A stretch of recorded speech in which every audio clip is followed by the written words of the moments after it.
And welcome back to EDH Deck Building. I am your host, Demo, and this is 20 commanders that I think are better in the 99. So basically what this video is, it's commanders that obviously can be the commander of your deck, but that I think are better in the 99 of decks than they are as commanders for various reasons. So for example, starting out as an honorable mention is Ixidor Reality Sculptor, 3 blue, 3/4 wizard. Face down creatures get +1/+1, and you can play 2 and a blue to turn target face down creature face up. So obviously great in a morph deck, but because it's a mono blue commander, it makes it very limiting. Currently only 27 decks on EDH Rec, and I mean, I'm surprised it has that many considering what a beast Kadena Slinking Sorcerer is in this archetype. So I'll give a virtual pat on the back to anybody out there who's actually playing an Ixidor deck still. But basically, because of the color restrictions, Ixidor is just so much better in the 99 of a morph deck than it would be as an actual commander. So getting to the list, coming in at number 20, Old Gnawbone. 5 green dragon 7/7 with flying. Whenever a creature you control deals combat damage to a player, create that many treasure tokens. I'm not saying this is bad as a commander, okay? I just want to get this out of the way. There's going to be a lot of people that might be upset because there are commanders on this list that they have that deck and they actually like that deck, and that's fine. I'm not saying they're bad as commanders. I'm saying I think they're even better in the 99. So Old Gnawbone, for me, because it costs 7, I don't love commanders that are really, really expensive because then it takes a long while for your deck to get going. Whatever you're expecting to do in that deck, which in this deck, obviously, you're going to be dealing damage with your creatures to create treasure tokens. It's going to take a long time for you to get there. Even in a green deck, it's going to take a while before I can get the Old Gnawbone down and start attacking. I think this is even better in the 99 of a lot of decks where you already want to be doing that, right? Like if you have a Derevi deck, for example, or a Tana deck where you maybe want to be connecting with your creatures a lot, just chuck Old Gnawbone in there and it's going to give you the added bonus of what you're already doing. Coming in at number 19, Mazarek. Crawl Death Priest, 3 black-green, Insect Shaman, 2/2 with flying. Whenever a player sacrifices another permanent, put a +1/+1 counter on each creature you control. Again, I don't think this is a bad commander necessarily. I actually think that's a really good ability. Whenever any player sacrifices any permanent, that's really, really good. I just think this is even better in the 99 of a deck where you're already sacrificing things. So if you're in a Golgari or a Jund deck, perhaps, where you're already sacrificing lots of stuff, this is just an auto include because every time you sacrifice something, you're going to be putting a +1/+1 counter on your entire team. So even though I think it's a pretty good commander, I think it's even better in the 99. Coming in at number 18, Balthor the Defiled. 2 black, zombie dwarf, 2/2. All minions get +1/+1, and you can pay 3 black mana. Exile Balthor the Defiled. Each player returns all black and red creature cards from his or her graveyard to play. So, I guess you can play a minion tribal deck with this. I don't know if anyone ever has. That second ability, though, is really where it's at, right? Where you exile it and return all black and red creatures from your graveyard to play. Now, again, this can be a good commander. You can make a really good deck with this. That's a very powerful ability. But just like with Ixidor, the fact that you're limited by color here is what really hurts Balthor and what makes him better in the 99. I think Balthor is like an auto-include in a Rakdos deck. Just return all of your black and red creatures to play. Obviously, if you're playing a Balthor deck, you can't do the red part, right? You can only take advantage of the black part. In a Rakdos deck, if he's in the 99, now you're getting all the black and red creatures into play. This video maybe is sort of, because I don't mention commanders in my 10 cards you should be putting in your commander decks videos, this video sort of, in a way, partly it is commanders that I think you should be putting in your commander decks rather than as a commander, put them in the 99. Yes, this works on your opponents too. I completely understand, but 99% of the time, you're going to be taking more advantage of it than your opponents are. Just like with a Living Death, right? Living Death does the same thing, but that's still a fantastic card. Usually a game ender because you're going to be taking way more advantage of it than your opponents. And if you're playing a Rakdos deck, unless you have another opponent who's playing a Rakdos deck, you're probably going to take way more advantage of this than they are. Coming in at number 17, Razaketh the Foul-Blooded. 5 and 3 black, so 8 mana, demon, 8/8, flying, trample, pay 2 life, sacrifice another creature, search your library for a card, and put that card into your hand. Then shuffle. So tutor on a stick, in a sacrifice theme, incredibly powerful, but currently only has 71 decks on EDH Rec because, again, just like with Old Gnawbone, an 8 mana commander that you're sort of relying on what it's doing, you're building your deck around that theme, right? You're building your deck around, I want to sacrifice my creatures to tutor, but 8 mana before I can get going isn't great. However, however, is fantastic. You know, this just gets thrown in so many decks because if you're in a deck where you want to be sacrificing creatures, if you're making tokens, anything like that, you can just throw this guy in there because later in the game, I've already been doing what my deck wants to be doing, and then I throw it down later, and then I can just go nuts with it rather than I rely on it as my commander to be doing that. Coming in at number 16, Nakara Lair Scavenger, 2 and a black, 2/2. Partner with Yannick Scavenging Sentinel, and I'm not talking about Yannick here at all. This is just Nakara on her own, has Menace, and whenever another creature you control leaves the battlefield, if it had one or more counters on it, you draw a card and you lose 1 life. As a commander, I don't know if you've ever played this as a solo commander. Not a lot of people are playing this even as a partner commander. It is the least popular partner combination from those C20 partner commanders. I just think Nakara goes in any deck where you have counters on your creatures, right? There's so many decks that I had thrown this card in recently where I'm putting counters on any kind of counter, right? This isn't just +1/+1 counters. That's what makes Nakara so great.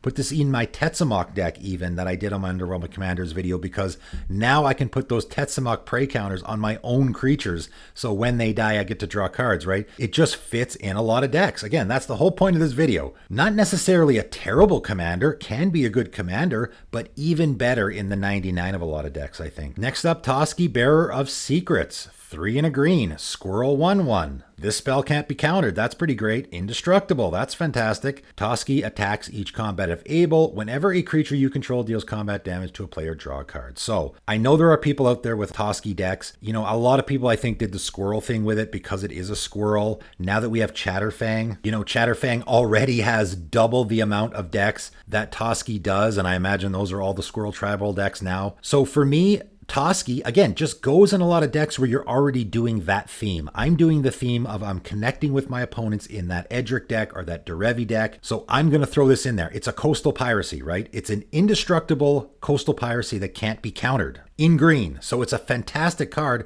that's going to go in any green deck where you're going to be wanting to connect with your opponents all the time. Not a bad commander. It's a pretty neat commander, but I think it's even better in the 99 of decks where you want to be connecting with your opponents all the time. Coming in at number 14, Chalet, Voice of Plenty. 3 and a white angel, 3/4 with flying. You, planeswalkers you control, and other creatures you control have hexproof. And you can pay 4 green, put a +1/+1 counter on each creature you control. Pretty good commander. This is one that I thought would be a little more popular, actually. It's under 500 decks right now on EDH Rec. I actually thought this was not bad as a Super Friends commander because it protects your planeswalkers. But because it's doing a lot of stuff, again, it can just go in any deck. If I'm in a deck where I want to just protect my creatures, this gives all my creatures hexproof, gives me hexproof. If I'm in a Super Friends deck, right? If I'm in a Traxxas Super Friends deck, I'm throwing this in there. I think the +1/+1 counter thing throws people off a little bit. For me, Chalet is just a way to protect my creatures or a way to protect my planeswalkers. It's a hoop that my opponents have to jump through before they can get to me or get to my creatures or my planeswalkers. The +1/+1 counter thing is an added bonus. And again, you can just throw this in a white-green +1/+1 counter deck as well. I think it's an interesting commander. I just think it's better in the 99 because it can go in so many decks where either I'm protecting my stuff or I want to put +1/+1 counters on my stuff. Kira Great Glass Spinner is another one. This is a card that I've seen in the 99 of a lot of decks. 1 blue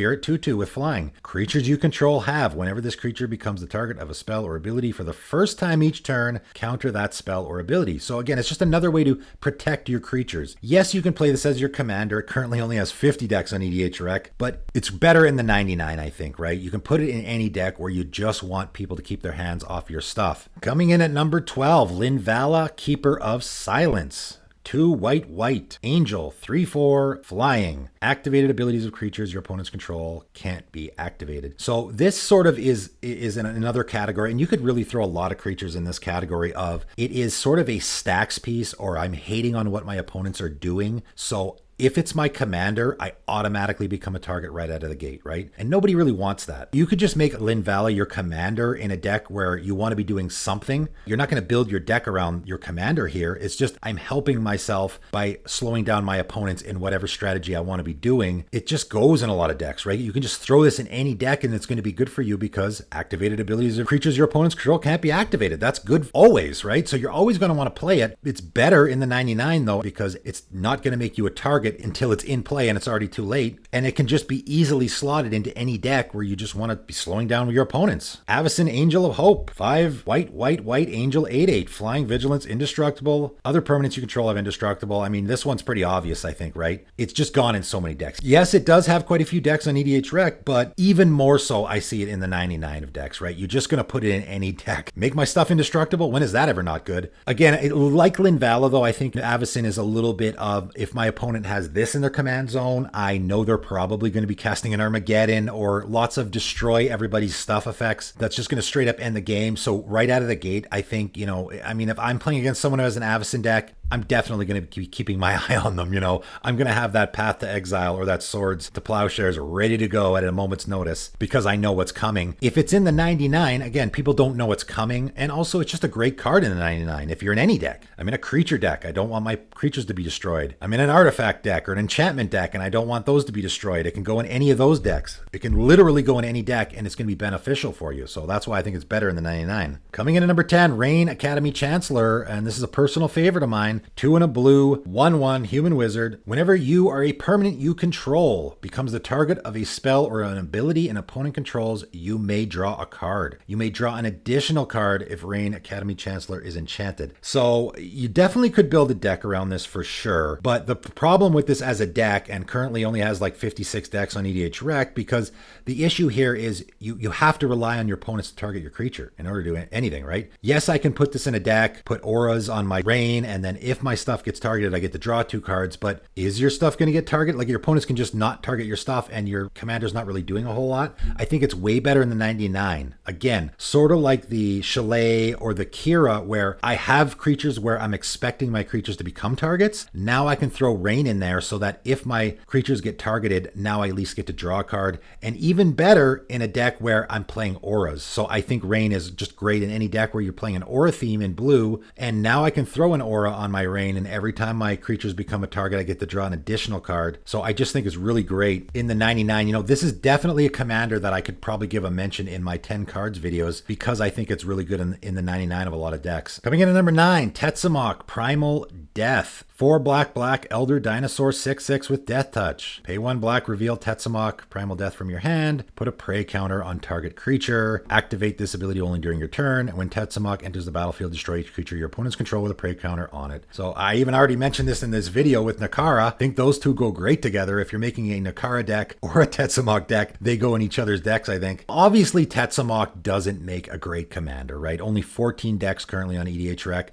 I did this in my Underwhelming Commanders video already. It's definitely a tough one because that ability only works when it's in your hand. So you have to get it into your hand from the command zone. So right out of the gate, that makes it better in the 99 than as a commander, obviously. But also, again, I just think it's great in a lot of decks. You can put this in a deck where you want to be putting counters on your creatures or on your opponent's creatures. I have this in my Volroth, the Shapestealer deck for that reason, because I can pay the 1 black to put a counter on any of my opponent's creatures that I want to copy with my Volroth. So I think it's a great fit there. It's a very unique, unusual card. I think it definitely is better in the 99 though than as a commander. Coming in at number 8, Inger Runeyes, another one I did on my Underwhelming Commanders video. 3 and a blue, human wizard, 3/3. When it enters the battlefield, scry 3. And when it dies, draw 3 cards if 3 or more creatures died this turn. That's a very difficult ability to build around, obviously. You know, the scry 3 is okay. I went with an ETB strategy with that deck a little bit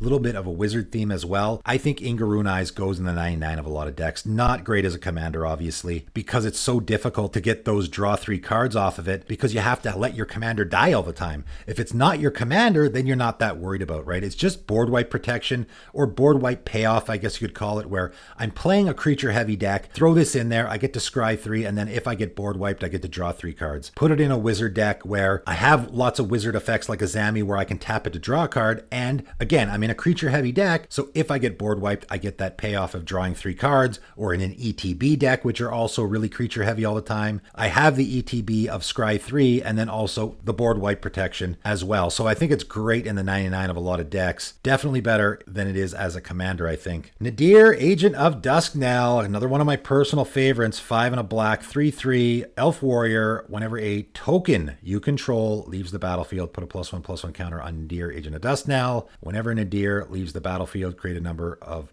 1/1 green elf warrior creature tokens equal to its power, and of course it has partner. And I actually have a Nadir deck. I have a Nadir, Agent of Dustnell, and Miara deck, my mono black elves deck. It's great, I love it. But as I said one of my very first videos doing my Commander Legends review, I just thought Nadir goes in so many decks, and I have put him in, at least 10 decks probably. Whenever a token you control leaves the battlefield, put a +1/+1 counter on Nadir.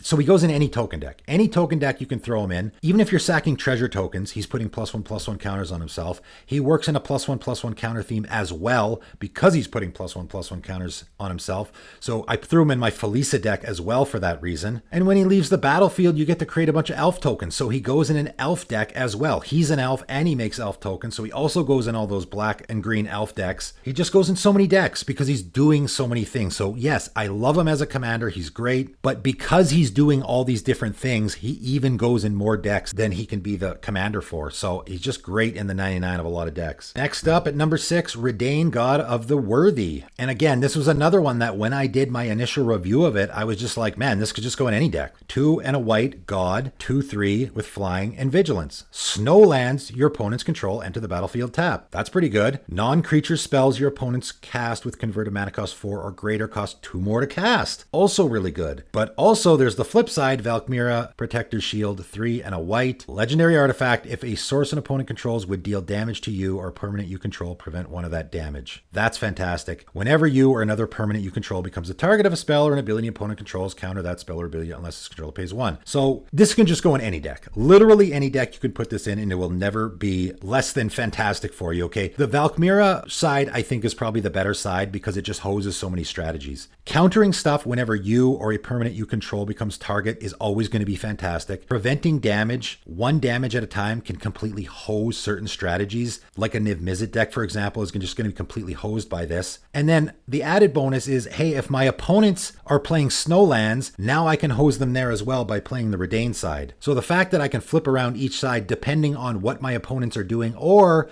depending on what point of the game I've drawn this card. Maybe I've drawn it early in the game, maybe I've drawn it later. So depending on a lot of different scenarios, I can play either side, but both sides are always going to be fantastic for me. I just think it can go in the 99 of any deck. Next up, Fane the Broker. Again, another commander that I talked about when it came out that, it's pretty good, but I think it's even better in the 99 of a lot of decks. 2 and a black, Human Warlock, 3/3. You can tap and sacrifice a creature to put 2 +1/+1 counters on target creature. You can remove a counter from a creature you control to create a treasure token, and you can tap and sacrifice an artifact to create a 2/1 white and black Inkling creature token flying, and then you can pay 3 and a black and untap Fane the Broker if you want to reuse any of those abilities. So again, just like with Nadir, right? We're in a sacrifice theme here. We're in a +1/+1 counters theme. We're removing counters from our creatures. So now that Tetzimoc, Nikara, any of those decks where I am putting counters on my creatures and now I can remove them to make treasure tokens. So we're in that theme as well. Sacrificing artifact theme. I'm creating tokens theme.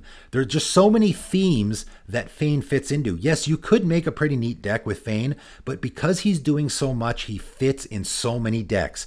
I'm removing counters, I'm creating treasure tokens, I'm sacrificing artifacts, I'm doing a +1/+1 counter theme, I'm doing an aristocrat sacrifice creature theme. All of those, Fane the Broker could go, and he just goes in so many decks. That's why he's better in the 99. Coming in at number 4, Elesh Norn, Grand Cenobite. 5 white, Praetor, 4/7. Vigilance, other creatures you control get +2/+2. Creatures your opponents control get -2/-2. Surprisingly, Elesh Norn has 400 decks on EDH Rec. I'm surprised it's that many, because again, just like with Linvala and Avacyn, having them in the command zone, your opponents are just like, okay, well, I know what you're doing, right? You have something that's going to be hating on what I'm doing, so you're automatically a target, right? If someone has Elesh Norn in the command zone, aren't they automatically a target? But more so, Elesh Norn is just, like, I've seen Elesh Norn as a commander, I think once. In the 99, I've seen it 100 times. I don't know, probably more, right? This one is without question. Yes, there is 400 decks of Elesh Norn on EDH Rec right now, but I've seen it in more decks than that for sure. Like, Elesh Norn has to be in 4,000 decks for sure. More than that. I don't know how many, but lots. It just has such a powerful effect of I'm boosting my own creatures and I'm killing my opponent's creatures. That is such an incredibly powerful effect that it just goes in so many decks. Again, you could just throw it in any deck. Just like with Avacyn, you could throw it in any deck and it's going to be great. And it does go in so many decks. Without question that this goes in way more decks than it is the Commander for. Coming in at number 3, Yahenni, Undying Partisan. 2 and a black, Aetherborn Vampire, 2/2 with haste. Whenever a creature an opponent controls dies, put a +1/+1 counter on Yahenni, Undying Partisan. Sacrifice another creature. Yahenni gains indestructible end of turn. So again, I mean, not bad as a commander. It's a pretty good commander if you want to be in a sacrifice theme, but just goes in so many decks. I myself have put this in at least a dozen decks. I mean, it goes in any deck where you want to be sacrificing creatures for sure. It goes in a +1/+1 counter theme again because you're putting +1/+1 counters on it. It goes in any theme where I'm killing my opponent's creatures all the time because every time you kill your opponent's creatures, it gets counters on it. Or you can just put it in any deck. Like Yahenni is so good in a commander game because I have him in play. Someone goes to board wipe. I sacrifice one of my creatures in response, making him indestructible. Every other creature in play dies, and my Yahenni is the only survivor who also happens to get a ton of +1/+1 counters on him on top of it. He's just so great in a commander game, right? I mean, I'm sure he's okay as a commander. I just think he's way better in the 99. Coming in at number 2, and anyone who is a regular viewer of my channel probably was just waiting for this one to show up. Hakon Stromgald Scourge, a card I've talked about maybe more than any other. I think it's definitely the commander that I've talked about more than any other on my channel. 1 black, Zombie Knight, 3/3. You may cast Hakon Stromgald Scourge from your graveyard, but not from anywhere else. As long as Hakon is on the battlefield, you may cast night spells from your graveyard. When he dies, you lose 2 life. So, you know, again, sort of like with Tetzimoc, it's obvious why Hakon is so high on this list, because as a commander, he just isn't very good. Again, there's actually 30 decks on EDH with Hakon, so my hat is off to you, whoever made those decks. You know, I love that people put the effort in. It's just so difficult because he literally is locked in your command zone and you can't get him out of there unless you use an effect that gets him out of your command zone, into your hand, then into your graveyard, then you can cast him. It's a lot of hoops to jump through. And so in the 99, he's so much better because it's a lot easier to get him in your graveyard. And you can obviously just throw him in any night deck where I can now play my knights from my graveyard. And then as I've mentioned on this channel so many times before, there's a lot of other shenanigans you can get to. I mentioned him in my first 10 deck ideas video where you can literally build an entire deck around him because he's doing so much. I really like him in the 99 of a lot of decks. But not number 1. Coming in at number 1, Feldon of the Third Path. 1 red, Human Artificer, 2/3. Pay 2 and a red and tap. Create a token that's a copy of target creature card in your graveyard, except it's an artifact in addition to its other types. It gains haste, sacrifice it at the beginning of the next end step. And Feldon has a fair amount of decks, has almost 700 decks on EDH Rec. It is a pretty popular commander. I think it does make a great commander, but I think it's even better in the 99, right? This list isn't about cards that are bad as a commander. This is a list that cards that, yeah, maybe they're bad as a commander like Hakon, but maybe they're pretty good as a commander like Feldon, but even better in the 99. And the reason I think Feldon is better in the 99, I mean, to be completely biased here, I made a deck where Feldon was essentially my secret commander. It's my Dragon Lord Atarka deck because I saw a Feldon of the Third Path deck in action and I just thought, man, that deck would be so out of hand if you could add a color, right? So if you could add green, for example, because his ability works so good with ETB creatures, if you can get those creatures into your graveyard with something like a Survival of the Fittest, then you can really go nuts. And in that deck, essentially, that's what I do. I get my Survival of the Fittest. I can then go get Feldon, obviously, with it. Not before I throw Anger in my graveyard, so now my Feldon has haste and I can use him right away. Then why don't I just chuck a couple of creatures like Eternal Witness and Woodland Bellower in there so I can keep copying those with my Feldon of the Third Path. And it's just a crazy awesome sort of ETB value deck in Gruul colors. Also goes great in any graveyard deck at all, like a Gyrus deck that I had mentioned in my Underwhelming Commanders video. He doesn't exile the card from your graveyard, right? So he's not going to hurt any strategy that you're already doing. If you're in that Gyrus deck, I can make a copy of that creature I have in my graveyard, like my Ravenous Chupacabra, get that effect, and then I can exile it with my Gyrus. So I'm getting an extra effect out of it. In an Alicia deck, same thing. I'm in a graveyard deck, but before I use Alicia's ability on the attack phase, I'm going to use Feldon's ability to just get that extra. I'm just getting a little extra with it, right? Feldon doesn't interfere at all with any of those graveyard strategies. So if you're in a graveyard strategy in red, he's just creating a token copy. That's it. He's not screwing around with your graveyard. That creature's still going to stay there and it's going to be sacrificed at the beginning of the end step, right? So you're getting that dice trigger as well. That's another added bonus here. There's no exiling going on here at all. It's just a repeatable effect that you can just keep using over and over and over again. In fact, if I'm in a Gyrus deck or an Alicia deck, I'm going to leave those cards in my graveyard and not get them out of my graveyard so that I can keep using them with my Feldon if I happen to have him in play. Also, he's making artifact tokens, right? So keep that in mind. If you're in a red artifact deck, he's also going to be great because he's making artifact token copies of creatures. So like a Brutaclad deck, for example, which is going to be wanting you to make artifact token copies. So yes, he is a pretty decent commander, no question about it. I think he's a really, really fun commander, really great build around, but even better in the 99, right? That's the whole point of this video is